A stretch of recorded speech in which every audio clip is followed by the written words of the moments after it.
Hi, this is Ernie Wheeler from the Vermont Agency of Education. I'm with the Special Education Monitoring and Technical Assistance Group, and I will be going over the special education evaluation process today. Uh, the special ed evaluation process begins with a referral for special education evaluation. There is, in this case, no required state form because school districts and supervisory unions all are different and all have different processes and procedures. So one state form doesn't make sense in this case. But we do strongly recommend that each district has a referral form as a means of tracking the dates when referrals come in, and also tracking the information that's necessary prior to starting the evaluation plan. When a referral comes in, the district has 15 days to respond to that referral, either to go ahead and set up a meeting to develop a plan for the evaluation, or to determine that it's not necessary to do an evaluation, and we'll get to that in a little bit. The referral, and this changed a couple years ago, can be made by either the parent of a child, school district staff and representatives. The Agency of Education, in some cases, can ask a school district to perform an evaluation on a student. And other state agencies, such as DCF, can also make a recommendation in terms of having a child evaluated for special education.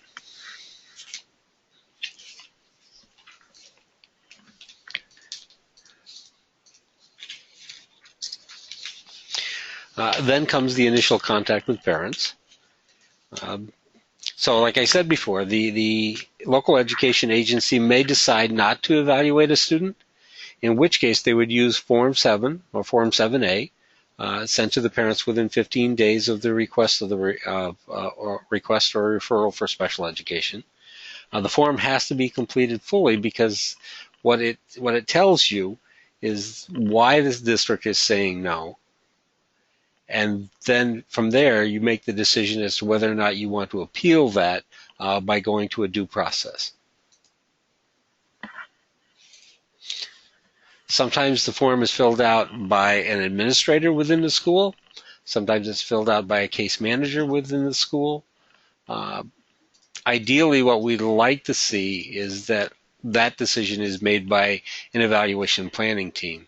But it's not always. Sometimes it's made prior to that. And like I say, the remedy to that, or the appeal to that, is to take that decision to a due process.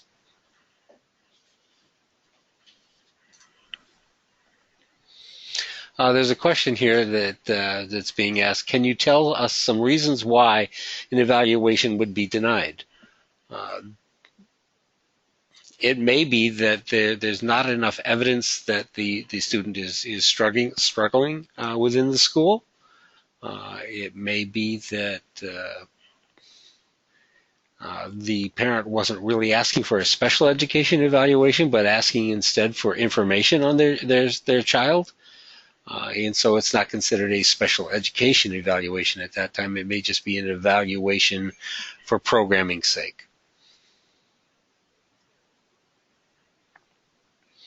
Another question is, can you also ask for mediation on the denial? You can, but mediation is voluntary on both the school's part and the family's part. So it can't be required.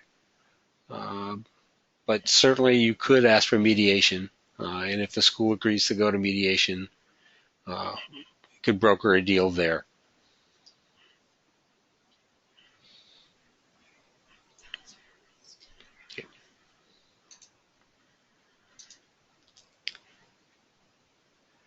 No, the question is, doesn't due process require a parent hiring an attorney at $100 per hour? In this case, I don't think that it would require that because you're only asking the question as to whether or not the impartial hearing officer would rule on whether an evaluation is necessary or not.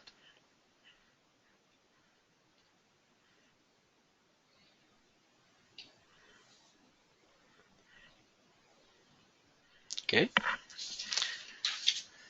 So if a decision is made to go ahead with an evaluation, the next step is the notice of meeting is sent to the parent. The notice of meeting is what we call state form number 1.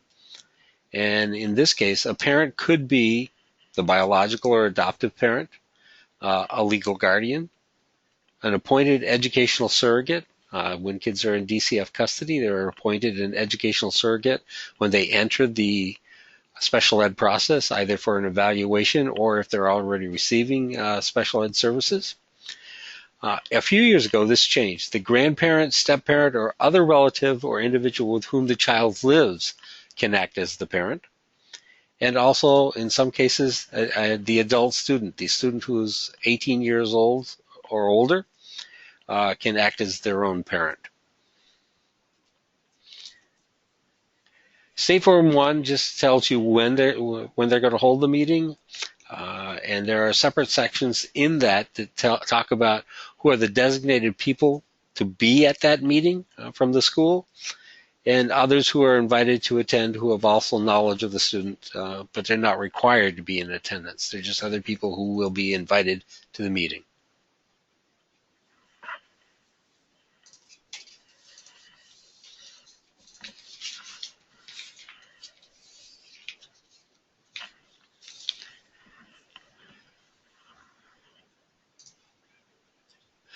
There's a question here. Does parent have to be a legal guardian to request? It doesn't have to be a legal guardian if indeed that parent is someone the child is living with. So as it says in the new rules, it could be a step parent if the child is living with that step parent.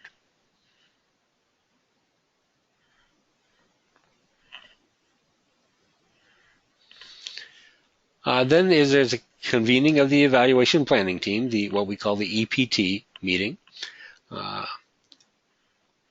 Initial evaluations, the first bullet on the, we skip the slide?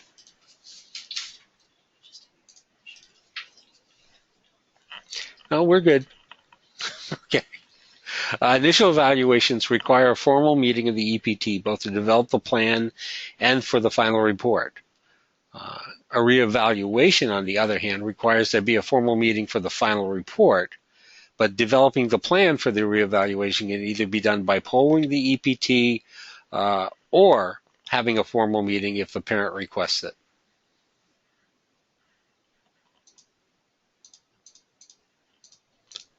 Once the meeting is completed, there's a written plan developed and provided to all members of the team. It's called State Form 2. And again, for an initial evaluation, it has to be a formal meeting of the EPT. It's the first time the parents have been through the process, and they need to have all that support and all those steps taken formally rather than informally, as they do later with 3-year reviews, to know the process and understand what's going on. So the major sections of the cover page of Form 2 include the dates, the request for the evaluation. That's important because it's from 15 days from that request that a district has to respond in some way, either in the affirmative and having a meeting, or to say that they're not going to conduct the evaluation.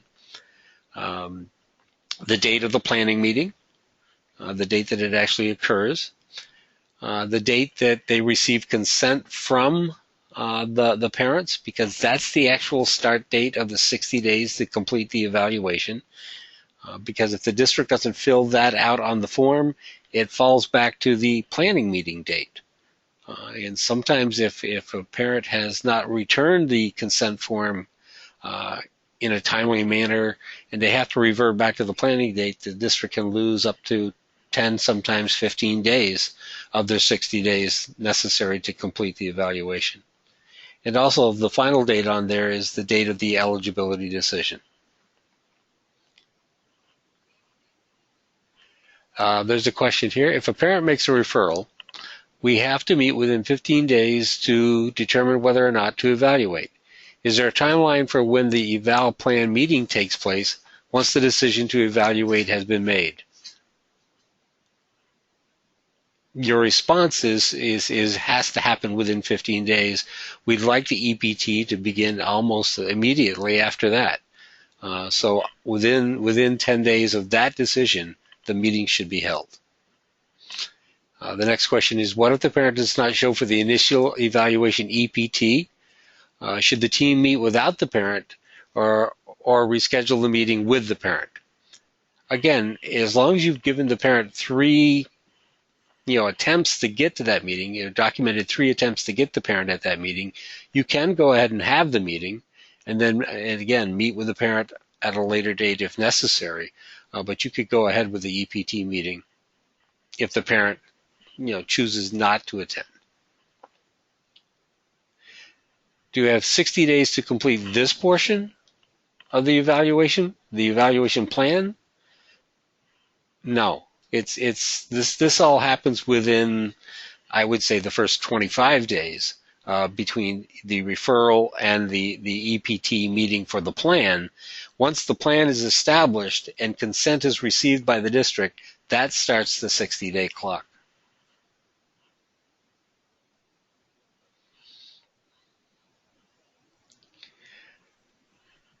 For a reevaluation, what is the referral date? There is no referral date. You just have to have the evaluation done by the 3-year anniversary date. And the other question I have here is 3 attempts for the same date and time, or 3 attempts proposing different dates and times that are convenient for the parent. It's 3 attempts for the same date unless the parent is saying, I cannot make that, and the district decides to opt for another date and time. The 60-day rule, does it apply to reevaluations or only initial evaluations? The 60-day rule only applies to initial evaluations. There was a time when I was here in Vermont when the 60-day rule applied to all evaluations. That's not true anymore. 60 days applies only to the initial evaluation, and the reevaluations they have to be done within 3 years of the previous evaluation. And the last question I have here is, can you confirm that parents have a right to have their concerns incorporated into the evaluation plan and can ask that the school redo the plan if they have not included them? Parents are part of the EPT, and their voice should be heard as part of that, and their concerns incorporated into the plan. And if they're not incorporated into the plan, if the decision is made by the LEA representative for that meeting not to include it in the plan, then a Form 7 should be sent to the parent indicating why it wasn't included in the plan. For reevaluations, when an evaluation plan is developed without a formal EPT meeting, do you need written consent to begin testing, or can you start testing before parental consent is obtained? As long as the parent doesn't say no, a reevaluation can begin once the parent has the Form 2 paperwork. If the parent does say no to that plan, then it's best to work out an agreement as to what the evaluation is going to contain and seek that consent. How long after the planning meeting can the district wait to get signed consent? I don't think you would be waiting after you've done the planning meeting. After you've developed the plan, the plan should go out with a consent form at the same time. And another question here is, doesn't a parent need to agree to the eval plan even for a reevaluation? Certainly they need to agree, but it doesn't have to be a formal consent form. As long as, again, they don't say no in the consent form, you can go ahead with a reevaluation. Just verbal? Just a verbal agreement? Yes, you could. Question here, can you have a psychologist test the student without written consent? There's a difference between screening and doing a test. No test should be given to a child without consent of the parent if it's a test not given to everyone in the school.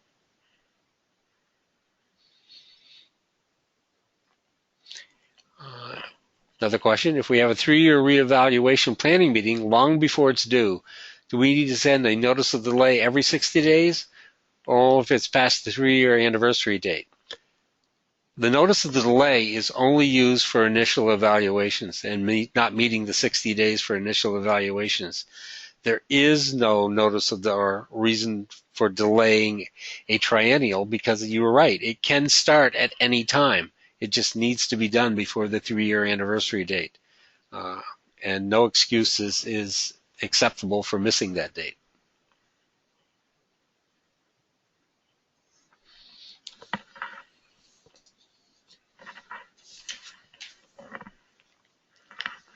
So here's some of the concerns that we typically see as the monitoring team in result to the cover page of the evaluation plan.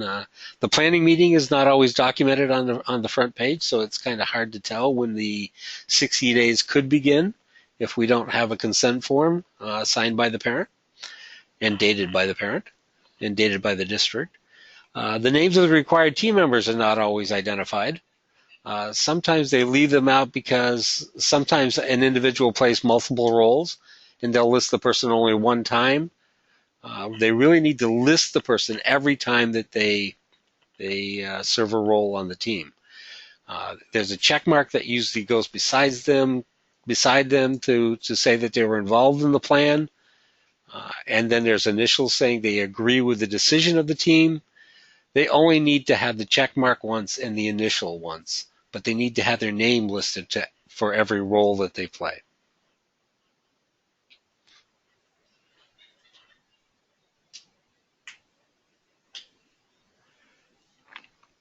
I hadn't answered the 0 to 3-year-old question yet, but here's the question. 0 to 3-year-olds transitioning to 3-year-old age. There's no EPT or comprehensive evaluation done by the school. School used the CIS 1 plan. Consultants say this is standard. Now school says there's an eval, that any eval is a re-eval.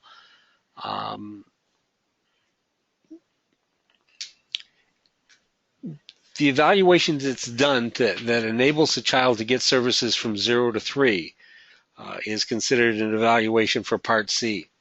When a child enters Part B, they can continue with that evaluation and that eligibility until the next 3-year evaluation is due. So if a child was identified for services and receiving services at 2 years, 6 months, the next reevaluation for that student could be as late as 5 years, 6 months. And that would be the first evaluation, the initial evaluation under Part B, which is the 3-year-old through age 21.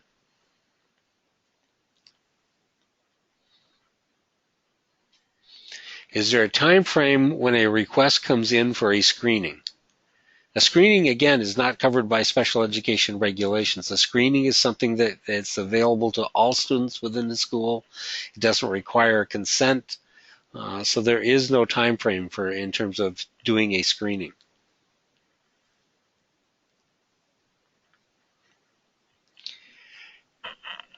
Here's a good question. If a IQ test was given when a child was 15 to 16 years old, does another one need to be done after the age of 18? Or can you request that the most recent one at age 16 be used when determining eligibility?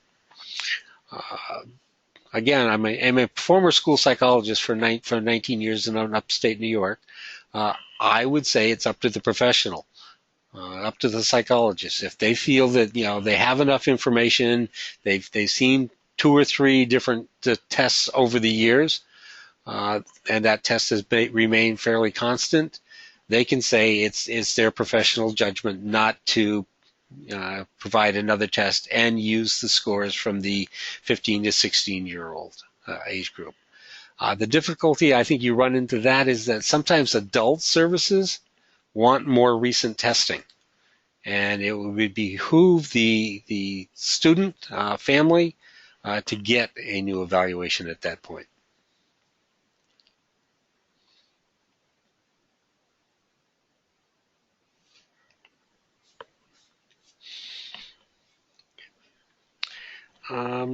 So let's go into section 1, disability determination. This is the part of the evaluation plan that and report that you do in Form 2. And like I say, the first section is disability determination. This is the section that decides what areas of disabilities are suspected and what will be tested for. If indeed you're looking at various disability categories, a section should be filled out for each disability category. And just a reminder that some disability categories are not just the judgment of the school or the school staff. It requires outside experts such as physicians, psychologists, and psychiatrists. There are 13 disability categories. Actually, there are 12, and have been the last one. Multiple disabilities is a combination of any two or more of any of the other categories.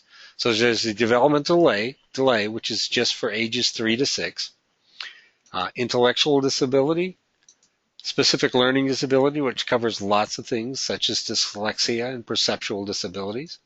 Visual impairment, hearing loss, speech or language impairment, orthopedic impairments, other health impairments, emotional disturbance, autism spectrum disorder, traumatic brain injury, deaf blindness, and again, the multiple disabilities, which is a combination of 2 or more of the disability categories listed above.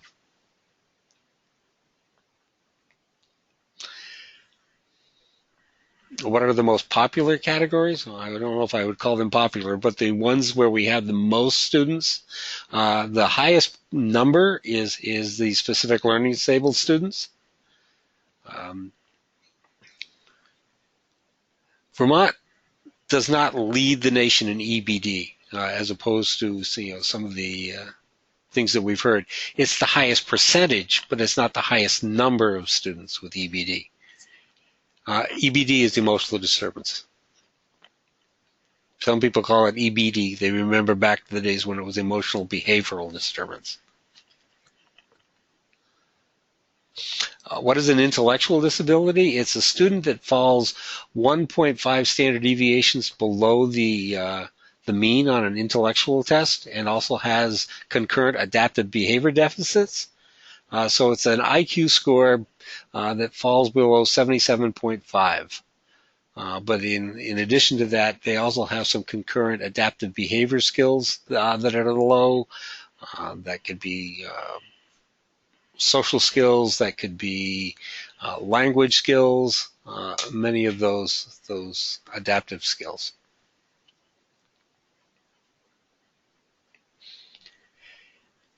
If you have a student who has ASD and ED, would they be listed as multiple disabilities? Probably not. I would, in that case, pick a primary disability because you really can't be both. You could certainly have emotional factors as part of being a student on the autism spectrum disorder, or if you're in the case of young students, sometimes it looks like an ED situation, but it could be ASD, and so that's where I think you have to make a determination as to what is the primary disability. Do we always use the multiple category when 2 or more disabilities? As I was just saying, no, I would think in most cases you pick a primary disability. If you can't pick a primary disability, that's where I think you would go with the multiple disabilities. If a kindergarten student is turning 6 in the middle of the year, does the disability category need to change? No, it doesn't change until the next triennial review or triennial evaluation is due. So again, if you identified a student as developmental delayed at 5 years, 3 months, the next time that you would have to change that category is not until they turn 8 years, 3 months.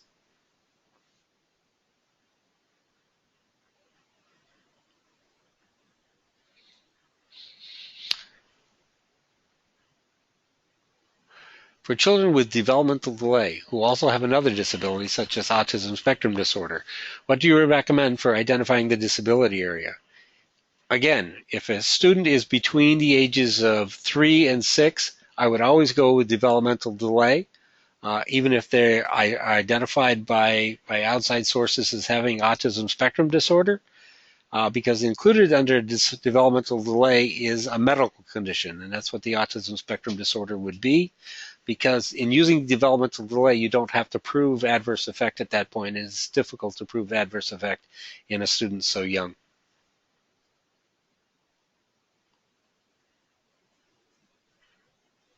How should the EPT handle the situation where the student is not eligible in areas on the evaluation plan, but is in another area not listed on the plan? In that case, you would complete the plan that you developed.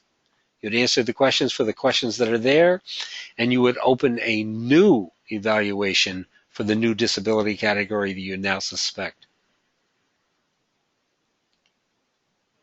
Can a parent request additional special education evaluations before the 3-year review in the event there have been changes with their child? You can always ask for a triennial review to be done early. The district has the right to say no if it's been within 1 year of the previous evaluation.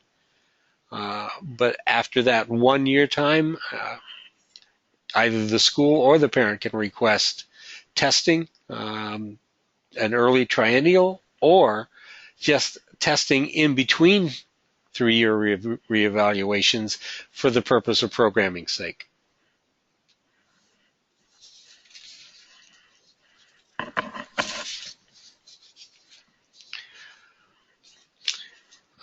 This slide talks about the areas to be assessed versus the names of actual tests, because one of the questions we certainly get at the office a lot is, why doesn't my evaluation plan say the actual tests that are going to be used? In some cases it will, but in most cases it just talks about the areas to be assessed, because we leave it up to the professional who's responsible for giving the test to determine what tests to be used. And sometimes in giving one test, it leads you to provide other tests that you wouldn't necessarily know until you've done an early evaluation of the student. For example, when you're giving the individual achievement test to a student, you may find that they have a weakness in math, and so you may want to give a test that just deals with math. And so you wouldn't know that necessarily. And so what you do is you say you want to do testing of educational performance, and leave those specific tests up to the professional.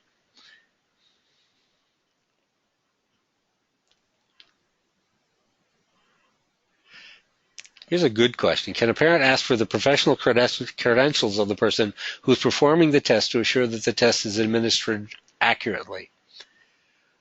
Certainly, you can ask for the professional credentials of anyone that's doing the testing.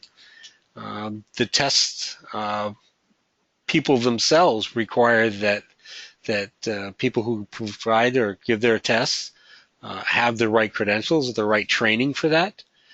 In some cases, such as achievement tests, it's not the professional credential, but the training of the person that's important. Because a special ed teacher could give an achievement test because they have the proper training, not because they're a special ed teacher, not because of their credential as being a special ed teacher. A school psychologist would be required to have the proper training and the credential in order to get a cognitive test. But again, that's based on training, not necessarily the credential. How can a parent be assured that a screening wasn't presented as a reliable and validated test? I think the only way you can be assured of that is to ask the question, whether this was a screening or a test. And then I think it would be up to the individual who performed that test to indicate that. And if they're not at the meeting, I would certainly ask the LEA representative to check into that.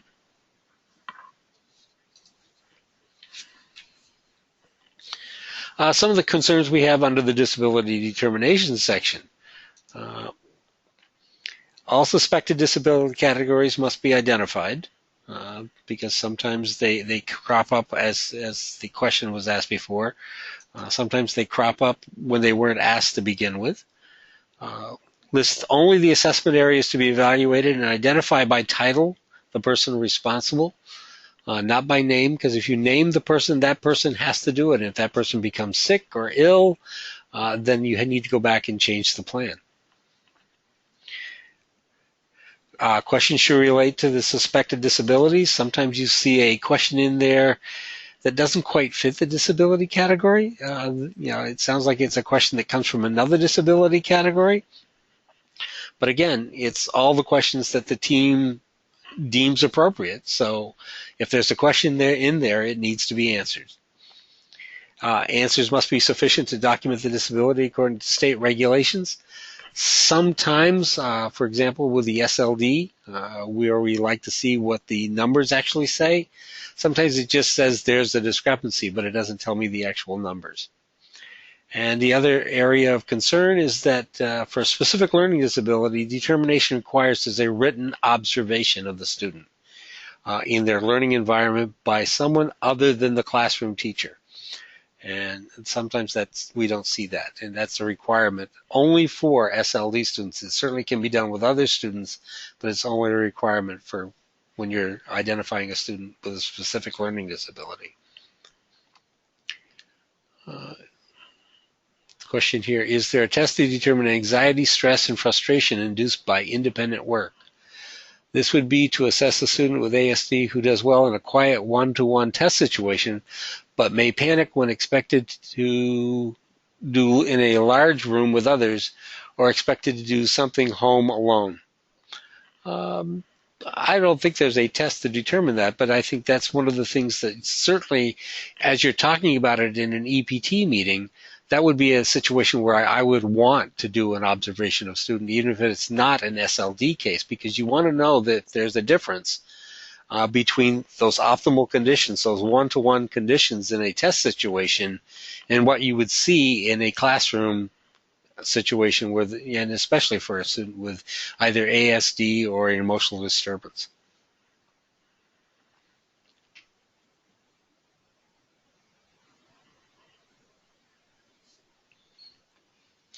Screening versus test. How can a 0 to 3 one-plan screening be a test until age 5 years?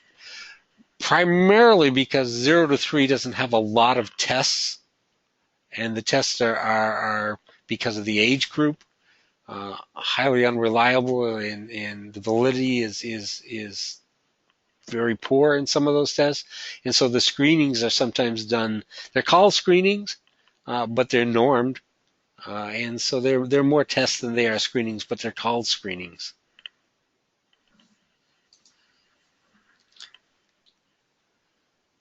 Is it okay to do just one type of evaluation for a suspected disability category? I'm not sure exactly what that means in terms of one type of evaluation. What it requires for any disability category is that there's more than one evaluation procedure used. For example, for an SLD student, you'd have to give an achievement test and a cognitive test. Those are two evaluation procedures. For an ASD student, you would need the evaluation opinion of a physician or a psychiatrist or someone who has that expertise in ASD.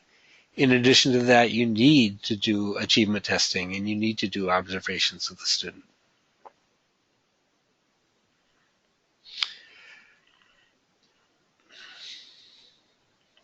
Do you need a second achievement measure for SLD? Again, the requirement is that you have two evaluation procedures, one procedure being the cognitive, another procedure being the achievement test. You do not need two achievement tests, but as a former school psychologist, if I found an area that the student was weak in, by giving them a standard achievement test, which deals with all areas, the reading, the math, the written expression, I would want to dig deeper into that one area that they're having weaknesses in. So, for example, if it was a reading issue, I might give them the Woodcock Reading Mastery Test or the Gray Oral Reading Test. If it was a math situation, I might give them a key math because I want to dig deeper into that one particular area. And you're also going to get information from the classroom teachers about that. So that's also considered an evaluation procedure. So you don't need to have a second achievement test to measure the SLT, but it's good information to have, and I would certainly recommend that a second test is given, one that is more comprehensive in the area that you have a concern.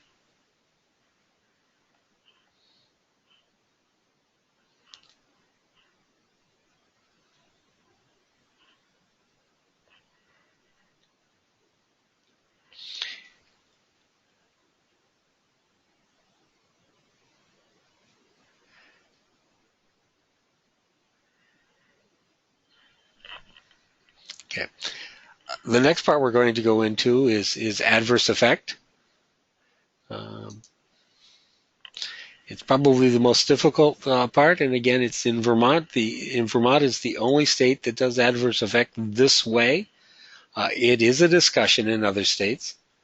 I worked in New York State for 19 years, and adverse effect was always mentioned, but it wasn't operationalized like it is here in Vermont. So adverse effect on educational performance in Vermont is defined as a child being in the lowest 15% of his grade level peers. It was the first argument I had when I came to the state of Vermont, because when I'm testing ED students, I have them under the optimal conditions of one-on-one with no time limits. I would sometimes get very good scores from them, but seeing what they would do in the classroom was a completely different story. And I think that's the kind of thing that you need to look at when you're looking at adverse effect with students. What they do in optimal conditions, what they do in not so optimal conditions. The basic skills include basic reading, reading comprehension, math reasoning, math calculation, written expression, oral expression, listening comprehension, and motor skills, which we added back in this last round of changes to the rules. Somehow it got left off in the previous version because it was on a separate page. It wasn't on the same page as the other rules. What are comprehensive evaluations for hearing loss? Well, certainly you have to have an audiology test for that. That's how you determine the disability. Then the question becomes, what impact does that hearing loss have on academic performance? And that's why you give achievement tests. That may be why you perform a observation in the classroom. You also look at samples of the student's work.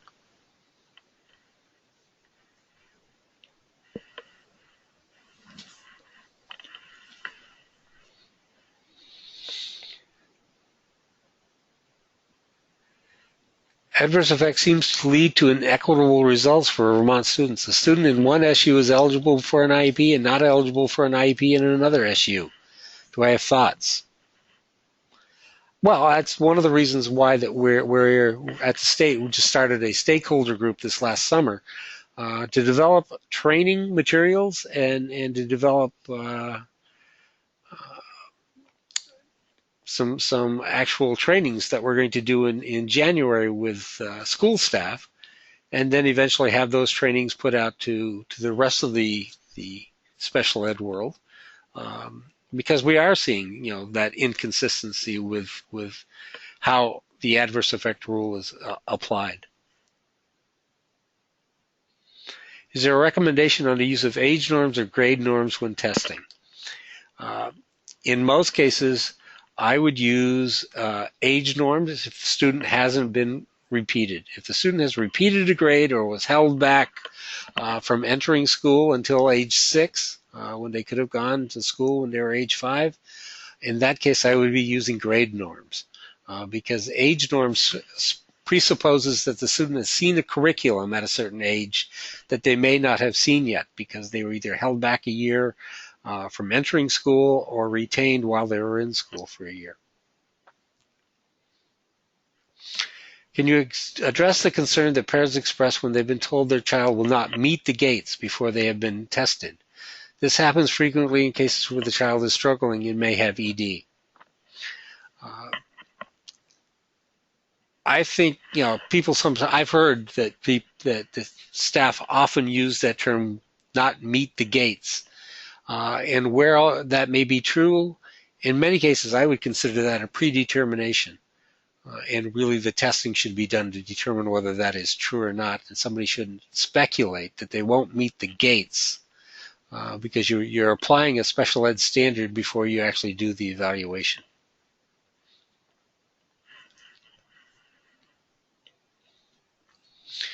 When looking at ED, does adverse effect have to be seen in academic areas, or can adverse effect link to behavior, socialization, etc.?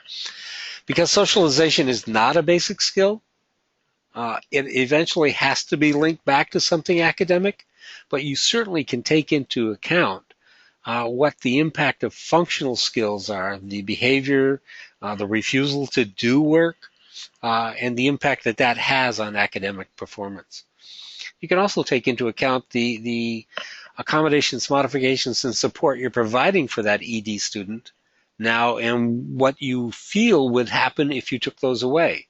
That in the professional judgment of the people on the evaluation planning team, if you took that support away from the student, would they then fall into the lowest 15th percentile?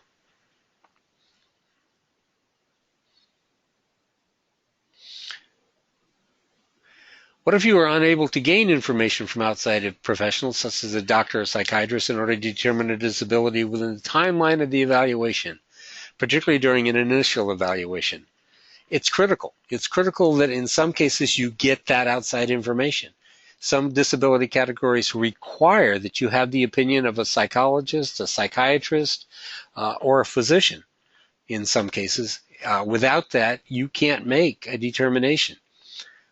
And indeed, that's where I think parents play a big role in terms of taking their child to their pediatrician and getting a referral to the proper person who can make that diagnosis, or the school having some kind of ability to have a professional come in and make that determination. If a student does not show adverse effect in a certain category, but the classroom teacher feels it's appropriate to have goals in that area, is it appropriate to write goals? Once a student is eligible for special education, and the information goes on to the IEP team, the Individual Education Program team, it's the IEP team who decides what goes into the IEP. And so a student doesn't have to qualify under adverse effect if they have a reading need. The question becomes, where is that need best served?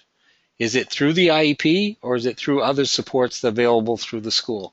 And that's a determination that the IEP team would make.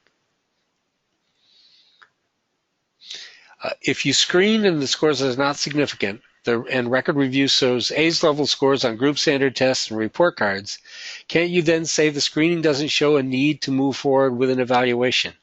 This is in response, I think, to the question before, somebody saying they wouldn't meet the gates.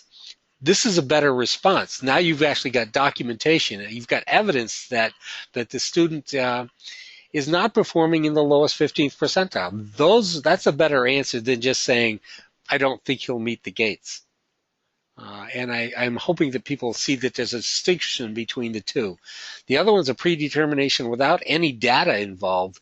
The second scenario where you're giving test scores and you're giving examples of the student's work, I think is a better answer and a better response. In that case, that's the information that I would have a district put on their Form 7 to the parents saying, we don't see a need to evaluate and this is why. Do the adverse effect measures need to match the disability? For example, if the student is found to have a speech or language impairment, could the 3 measures of adverse effect be math calculation? At this point, yes, they could be math calculation, although I would rather see, in the case of a speech and language student, it'd either be listening comprehension, or oral expression. Because to me, that's why they're identified as speech language impaired. For a student with specific learning disabilities, if their gap in learning is in reading comprehension, I would want adverse effect to show me the adverse effect in reading comprehension.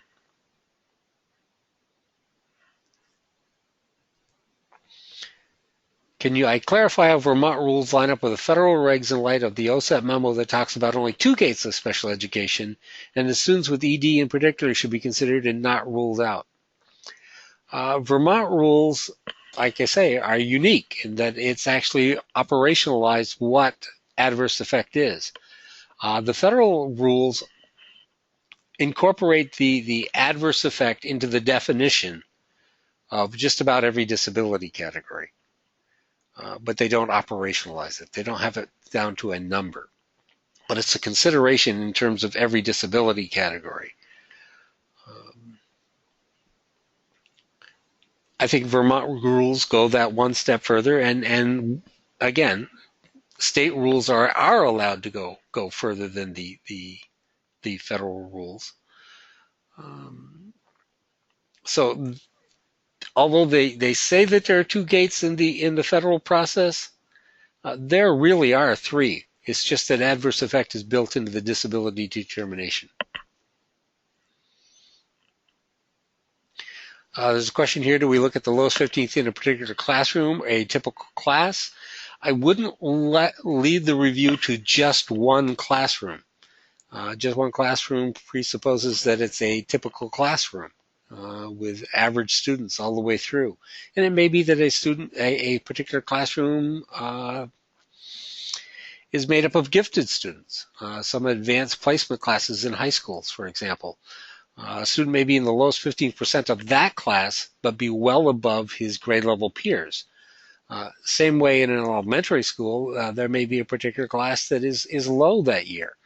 And the student may not be in the lowest 15 percentile for that class, but for the typical students at that grade level, they may be in the lowest 15th percentile. So it's a look across all classes within one school, or even a broader look at what is expected of a student at that grade level. How should school handle external evaluations provided to them by parents, like from the Stern Center? The requirement is that when a parent or outside source brings in an evaluation to the evaluation planning team, they must always consider it. That doesn't mean they have to take it to heart. That doesn't mean they have to take all the recommendations and put them into the evaluation report or even into the IEP. But they at least must consider them. They just can't say, oh, we don't look at that report. How many basic skills need to have an adverse effect? 1. You only have to prove adverse effect in 1 basic skill with the 3 measures.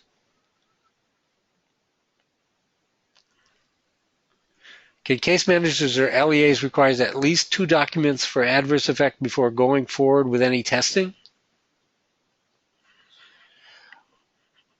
No, I think that's what the testing does. The testing tells you whether or not there's an adverse effect.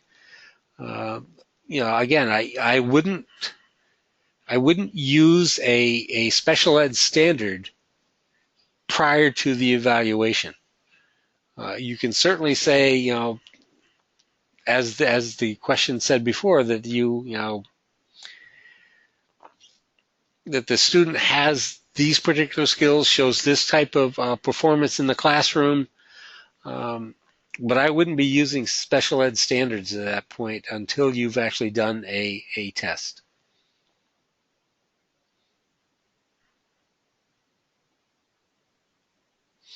Would you look at adverse effect of hearing loss if no hearing aid or no FM system was in place?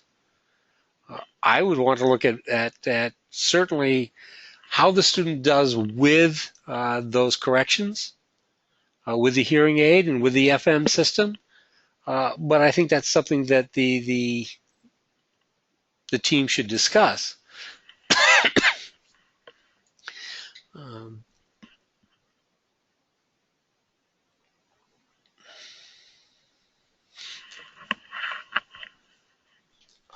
I'm just trying to think.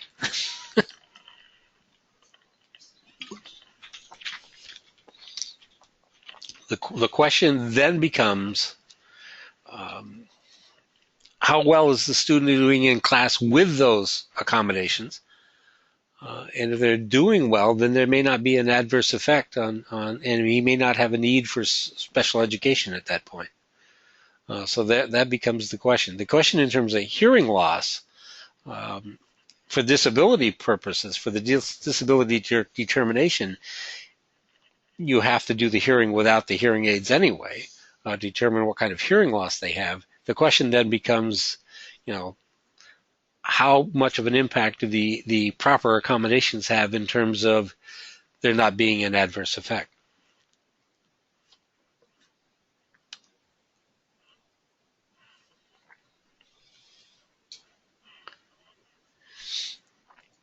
How do you determine the lowest 15%, especially when looking at ED, when a student has a decent achievement scores, yet without the tremendous supports that are in place, they would not even show up for a class. Thus, it would be the lowest 15%. I'm thinking about students who require alternative educational placements outside the mainstream environment. Sometimes I like to think about adverse effect as not just being in the lowest 15th percentile, but that you're doing something that's unique to 85% of the students that you have in school. Kids who are in alternative programs typically meet that definition, that they're not necessarily in the lowest 15% of their academic skills, but you're doing something that you don't do with 85% of the other kids. And that may be having them in a different educational environment or providing them accommodations and modifications that you don't provide to 85% of the other students. And if you took those supports away from that student, they would show the adverse effect, either in being in the lowest 15th percentile academically or not accessing their academic program by not coming to school. Does adverse effect need to be documented in an eval in order to receive services or have a goal in areas of an IEP? I think I answered that one before. You don't need to document it's an adverse effect. It then becomes, what does the student need in order to be to benefit from their general education programming? So an IEP could include reading services, even though the student may not have an adverse effect in reading. But the question then becomes at the IEP meeting: does special ed best meet the student's needs, or is he better off in other supports available through the school, such as Title I reading? Is the school required to implement a 504 plan to cover 60 days if the parents present documentation of a disability and request a special education evaluation?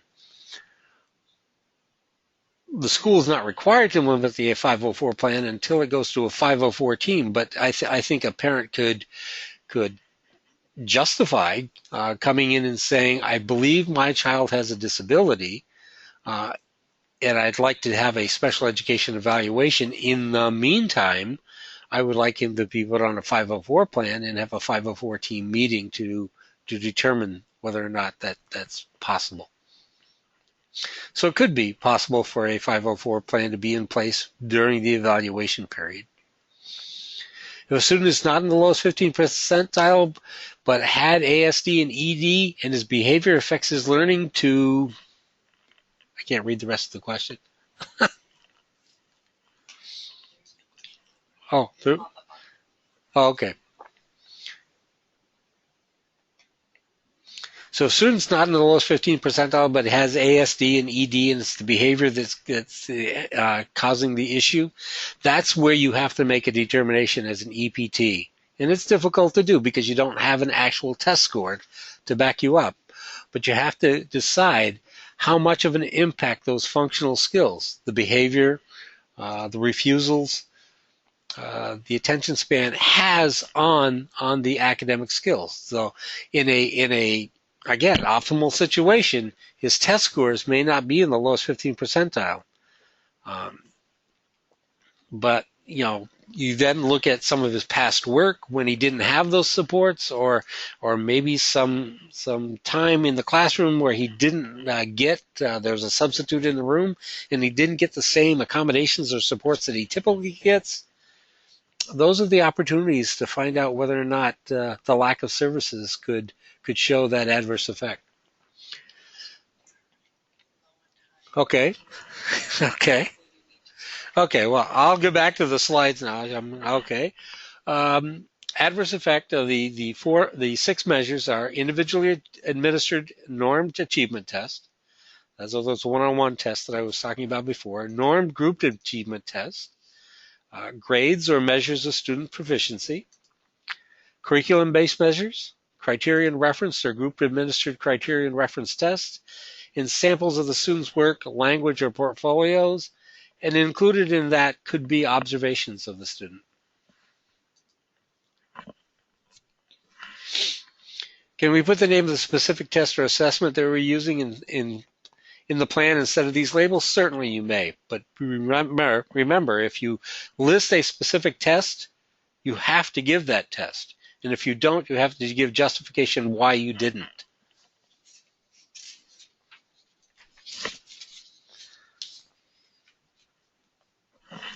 All 6 measures must be considered when looking at adverse effect. You only have to prove it in 3 areas. And once you've proved it in 3 areas, you don't need to continue. The minimum requirement is 1 basic skill measured 3 ways. But you can't stop at 3 if you found 1 not to be eligible. You have to keep looking until you at least can't find it in 4 areas, because then you're not going to find it in the 3 necessary. Often a norm grouped achievement test seems unattainable. What do? We found 2 areas and can't do all 6. You still have to find 3. And you're right, because of a student's age or grade level, sometimes a group achievement test isn't available to you. So then you're down to 5 measures as opposed to 6. And you have to find 3 out of the 5.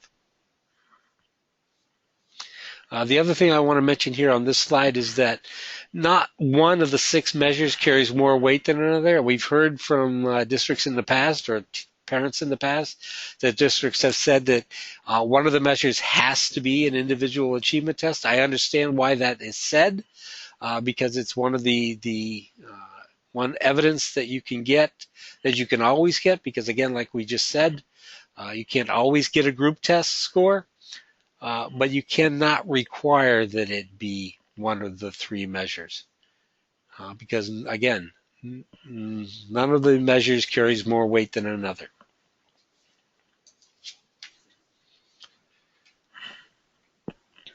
Here are some of the concerns that we have with adverse effect. 6 measures for adverse effect.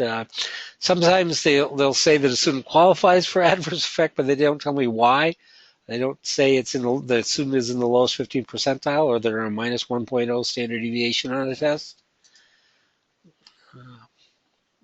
The basic skill needs to be addressed with at least 3 measures of school performance. Sometimes we see 3 basic skills with 1 measure, an achievement test, and that's not adverse effect. It's the 1 basic skill measured 3 ways. And for SLD students, the basic skill used to determine the disability also has to be used to determine the adverse effect. And developmental delay is the only disability category that doesn't require documentation of adverse effect.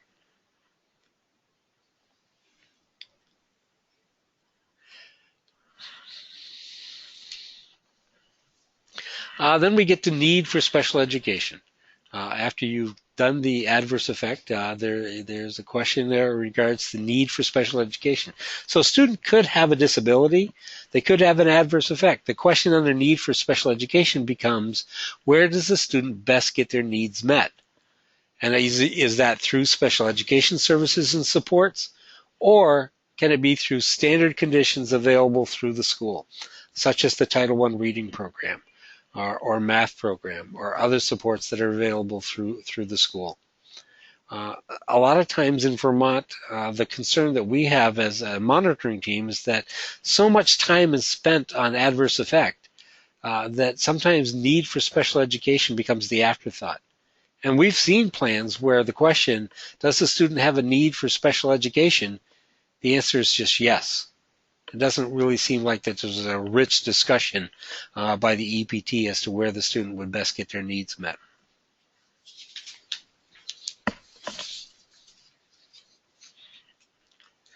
Where a student is found to have a disability, but doesn't demonstrate an adverse effect, a referral has to be made to the building principal, who in turn then refers it to the school's 504 team.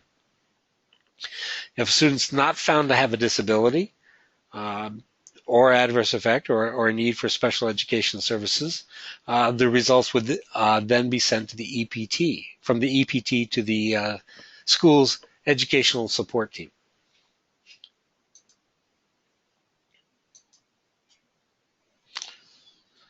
And under need, our concern there is be sure to seek answers to what are all the students' specialized instruction needs, which cannot be met through general education supports. So when you get to that needs section, don't just concern yourselves with what you found in adverse effect, but look at the total picture of the student and determine where the student's needs get completely met, whether special education is going to pick up all the needs, or there are other supports within the school that are going to pick up other concerns.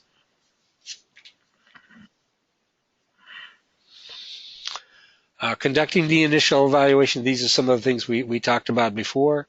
If you're only reviewing existing data on a student for the initial evaluation, that could be, in many cases, a student who comes in from out of state. You have to send the parents a Form 3, but you don't need consent because you're not doing any new testing. You're just looking at information you already have available to you, and that must be completed within 60 days from the date that you send that Form 3 to the parents. If you're administering tests or other methods, then you have to use Form 3 that you send, that the district sends to the parent, and the parent consent form, Form 3A, is also included and needs to be returned to the district, and the clock starts then after the district has received that Form 3A. Exceptions to the 60-day rule. If the parent does not make the child available for an evaluation, or the student is ill, the 60 days then can get extended. 60 days, somebody asked, is it 60 calendar or school days? It's 60 calendar days, which this time of year can be difficult, because if you run into Thanksgiving vacation and Christmas vacation, sometimes that can be a problem. Can special education evaluations be requested at any time? School breaks, the summer? Right now, if a parent requests a test and the district decides to act on that request, to agree to do the testing, they have 60 days, including the summer. It's not just school days. So if you're asking for an evaluation at the end of the school year, you either want to make sure that you've given them enough time to try to get it done before school gets out, because one of the requirements in some cases is an observation of the student in the classroom. And if it's summertime, you can't do an observation of the student in the classroom. So that's going to delay the results of the testing. But for all other disability categories, indeed, it's 60 days, and summer counts.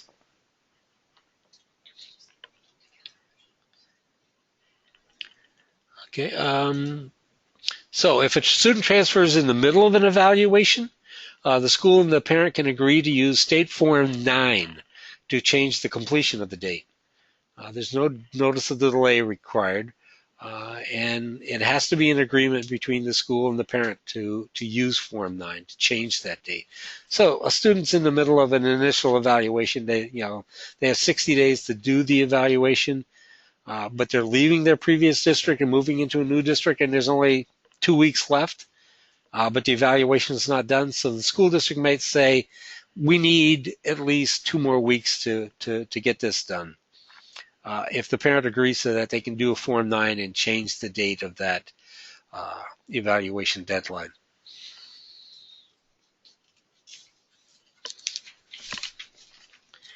Under normal conditions, if you're going to exceed the 60-day requirement, there is such a thing as a notice of evaluation delay that needs to go out.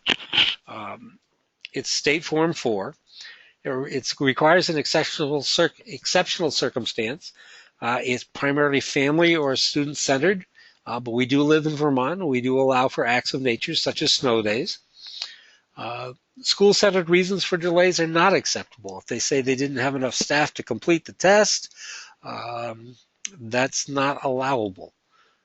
It can be, like I say, family-centered reasons or student-centered reasons, or again, acts of nature.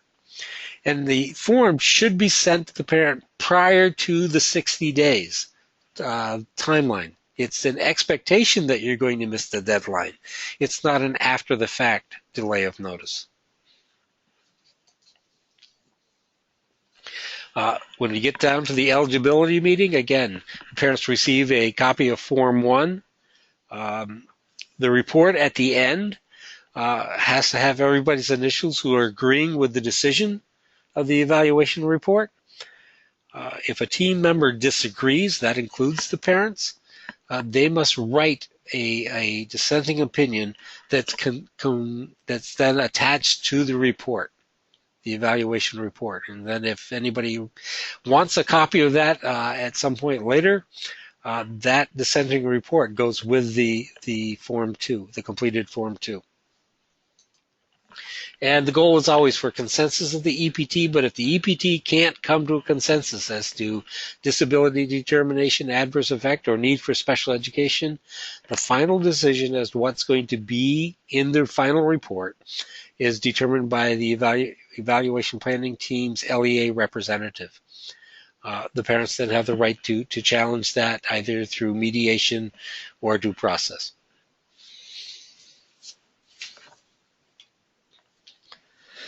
In an evaluation report, under all three sections, all questions that were posed have to be answered. You must summarize all relevant information. The report should never say, "See attached report," unless the attached report is truly attached. Many times we've gone in to look at evaluation reports and found that it says "See attached report," but there is no attached report. Each section has to have a team conclusion to it, so there needs to be a team conclusion in terms of the disability determination, in terms of the adverse effect, and in terms of the need for special education. And what we always say is that the plan is well developed, the report kind of becomes easy to write. We mentioned a little bit about this before when we were talking about triennials, but in some cases, you can mutually agree, the school and the parent, not to conduct a triennial evaluation. That's using a Form 8. Form 8 is usually completed for students who have had several triennials over the years, and you don't want to put the student through it again. It's usually a junior or a senior who they have the disability. The disability continues. The student continues to be eligible for special education, and the next triennial date is 3 years from the time that the parent signs the new Form 8. So if a student's reevaluation was due December 1st of this year, and the parents the school decide to do a Form 8, they sign it on November 30th. The next triennial, if there will be one, will not be due until 2018. November 30th, 2018, because that's when the parents signed this triennial one. Okay, we talked about this before, but again, this is a reevaluation plan. Planning can take place either through a formal meeting, which would be required if it's requested by either the parent or the school, correspondence with the EPT team, or an individual conversations between the case managers and members of the team, including the parents. The next slide has to do with conducting the reevaluation. If it's only being done through existing data, you send Form 3, no consent is required.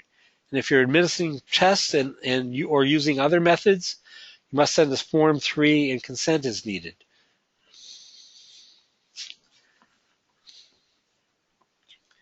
The deadline for a reevaluation, again, 60-day limit is not applicable.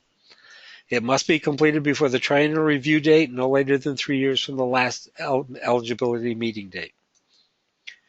And if the student transfers in the midst of a reevaluation, in the midst of a triennial evaluation, and you're up against a time limit, you again can change that time by using Form 9. The final page of the evaluation report has the eligibility decision on it. So if a student is not eligible, parents get a completed Form 2.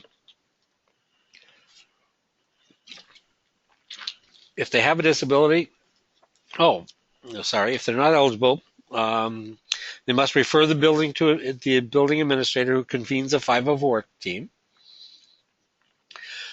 Without a disability, they're referred to the educational support team.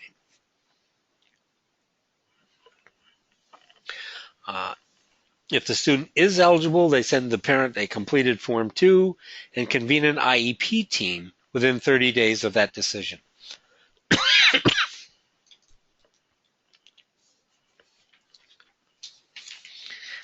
And on the final page, our concerns as monitors is to be sure there's a list of disability categories if the student is found eligible. Sometimes they'll just list the primary one. We want to know all the ones the student qualified for. And the categories must correspond to Vermont Department of Education special education regulations. It's the Agency of Education now. Apparently, I can't remember that. And the reason we say that is that sometimes people will put down the area that a student qualifies under, like they'll put down Down syndrome, which is certainly a category that a student would qualify under, but it wouldn't qualify them. It's not the disability category. It's something that would be under one of the disability categories. Sometimes they'll put down ADHD when it should be other health impaired. Sometimes they'll put, like I was saying, the Down syndrome without putting in like intellectual disability, if that is the case.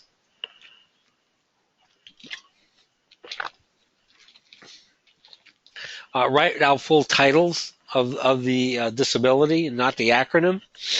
We've seen in the past where speech language impairment got shortened to language impairment, and back when intellectual disabilities was learning impairment, kids were misidentified on state forms. And when you're using the SLD category, the specific learning disability category, write out the basic area of weakness as well. So say it's specific learning disability in reading comprehension, in math computation, in oral expression.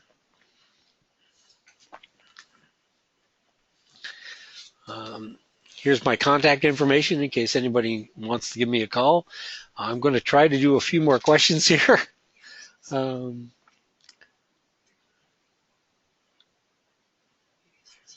Okay. So, can a school who is implementing multi-tiered system of support or uses UDL or RTI say there's no need for special education?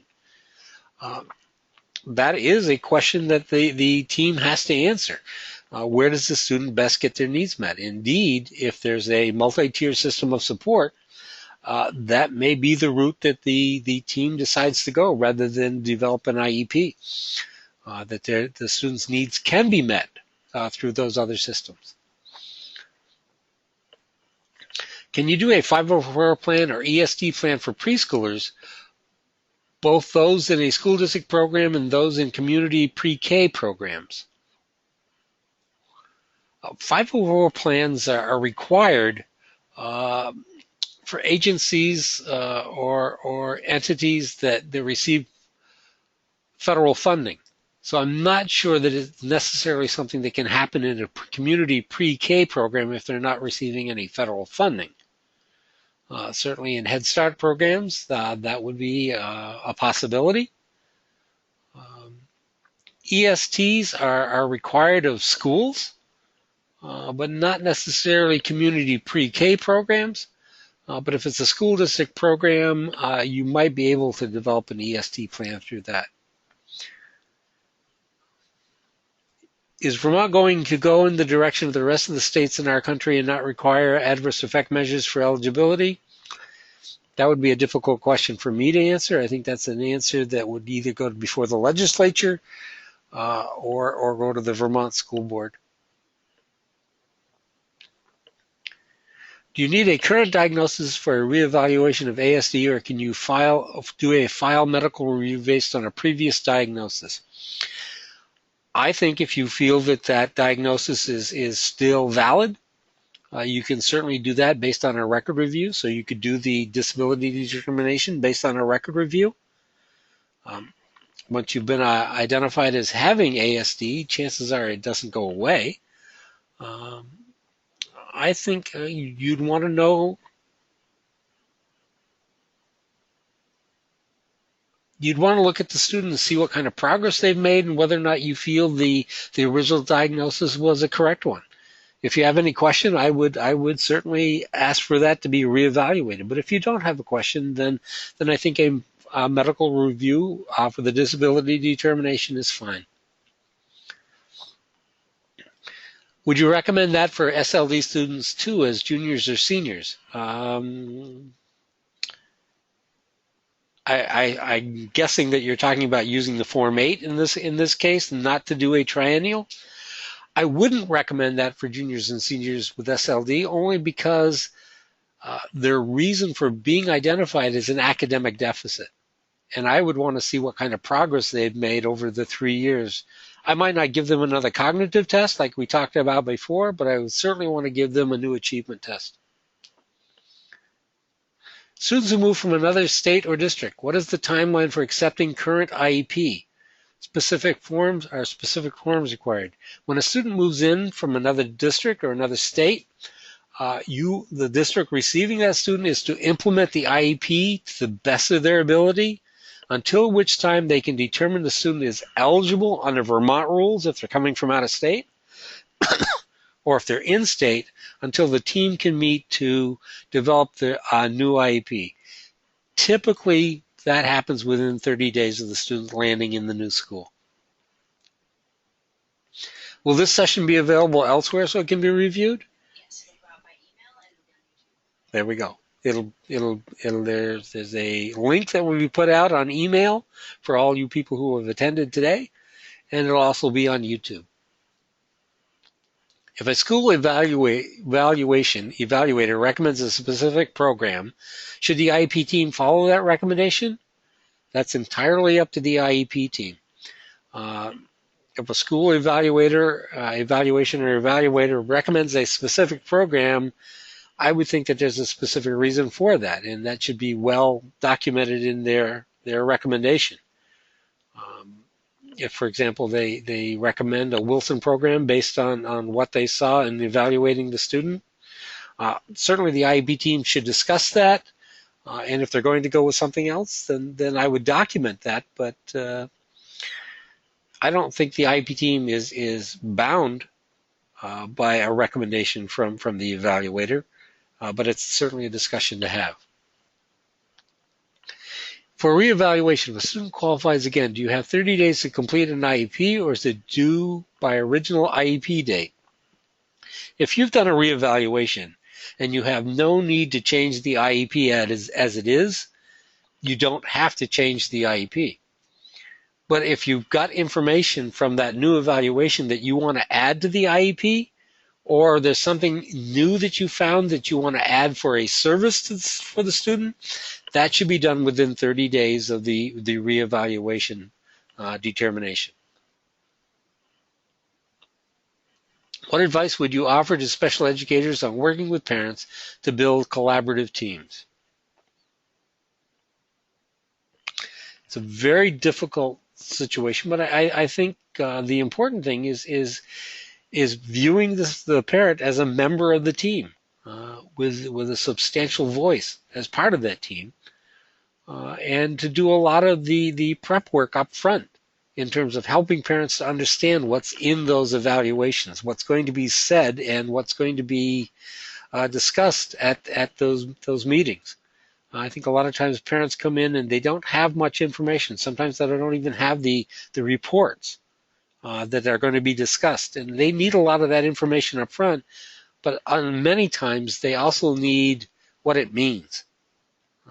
Again, I'm as guilty as anyone when I was writing reports as a school psychologist of using jargon that I understood and maybe my special educators understood, but not necessarily parents. So it was good to get parents in and to review the evaluations and review the information prior to the meeting. So I think a lot of the upfront work makes it easier to build those collaborative teams. Is one purpose of evaluations to provide information on appropriate programming? Wouldn't record review miss out on an opportunity to get updated information? Well, record review is not just a review of old testing, but it could be a record review of things that the student has already done in class. So that could lead to providing information on appropriate programming. But you're right. If indeed there's a question as to whether or not the student is making good progress in their current program, I probably wouldn't do a record review. I'd probably want to do an assessment at that point to see if there's specific things that could be added to their program.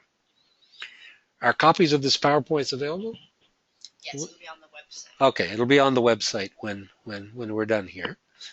If a school is using the discrepancy model for SLD, can we use the Woodcock-Johnson 4 scoring program discrepancy calculation, or do you have to use the Vermont SLD software? You can use any SLD software program, discrepancy program you want.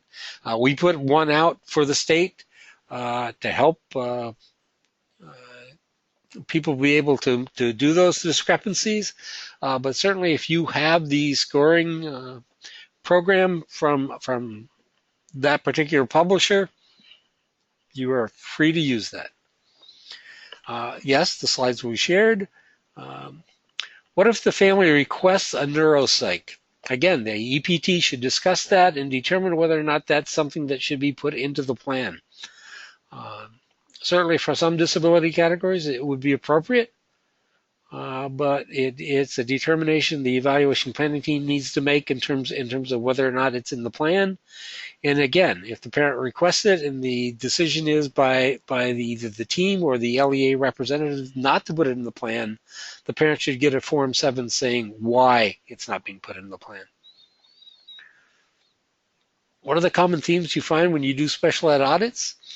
What are the Vermont's major weaknesses? Evaluation, developing goals, progress reports. I think when we're doing special ed, it's not audits. It's a monitoring. I think the major weaknesses we see, goals aren't always written in such a way that you can measure them. There's not sometimes a criteria for what's considered successful. Very rarely do we not see progress reports. We see progress reports, but sometimes the progress reports is only good as the goal that it's measuring.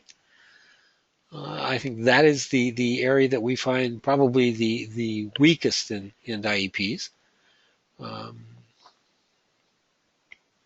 In terms of evaluations, I think the hardest thing is still determining that adverse effect piece.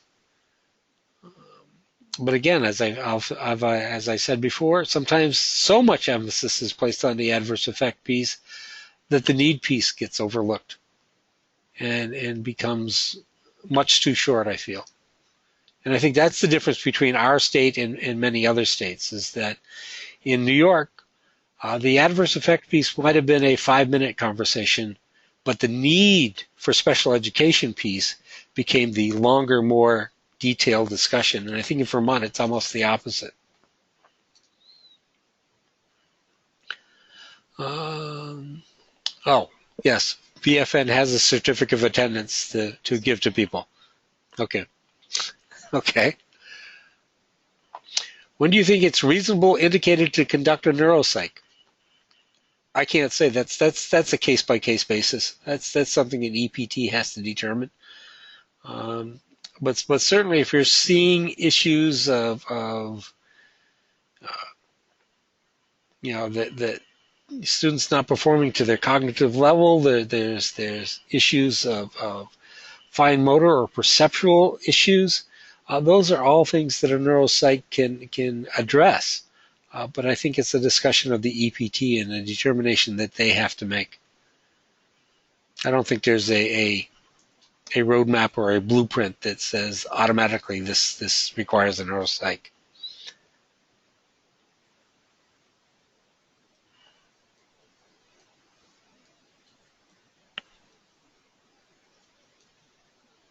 Because I mentioned that EPT members have to write out why they disagree, can you please clarify that parents can disagree with an eval and not be required to give a reason?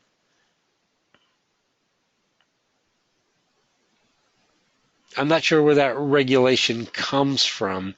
I know that when you're doing a due process, you don't have to give you don't have to give a reason when you're doing a due process saying why you disagree. But in terms of the initials, the agreement or disagreement, then it does require that some documentation as to why.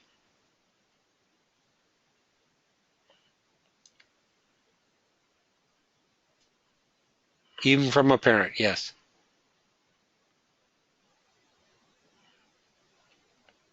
Really?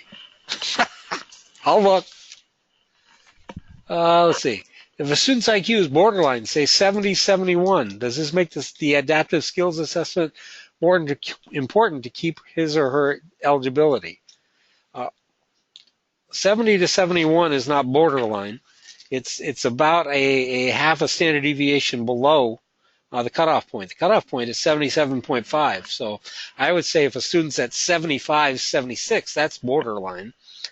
But adaptive skills are always important, regardless whether they're on the cusp or whether they're low.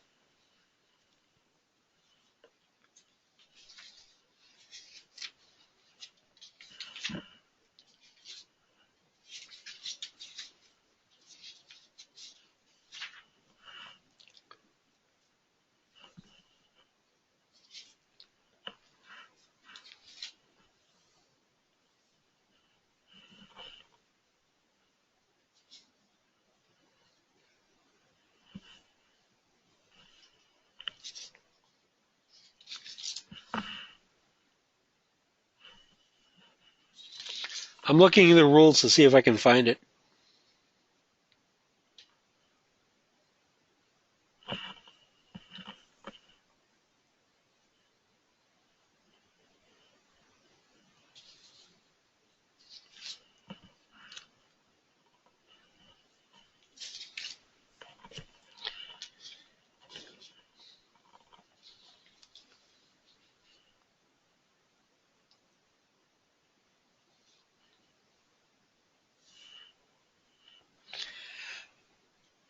Under 2362.2.6 A5, the requirement is the initial of all team members indicating agreement or disagreement with eligibility conclusion. A group member who does not agree with the conclusion shall submit a separate statement presenting his or her conclusions, and this statement shall become part of the evaluation plan and report. It doesn't say here that the parents aren't part of that. It's on page 97 of the current rules.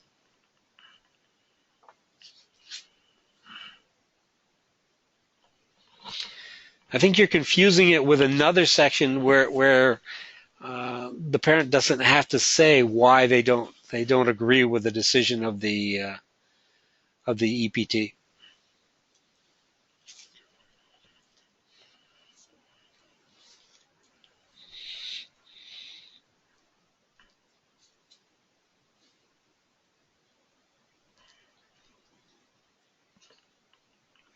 Okay, I think that's it. Thank you very much. Let's see. Thank you for joining us for today's webinar. This webinar will be archived on Vermont Family Network's website, along with many other previously recorded webinars. Be sure to visit VFN's website at www.vermontfamilynetwork.org for a complete list of upcoming webinars, workshop, and support groups. For support and information, call us at 1-800-800-4005. Have a good day.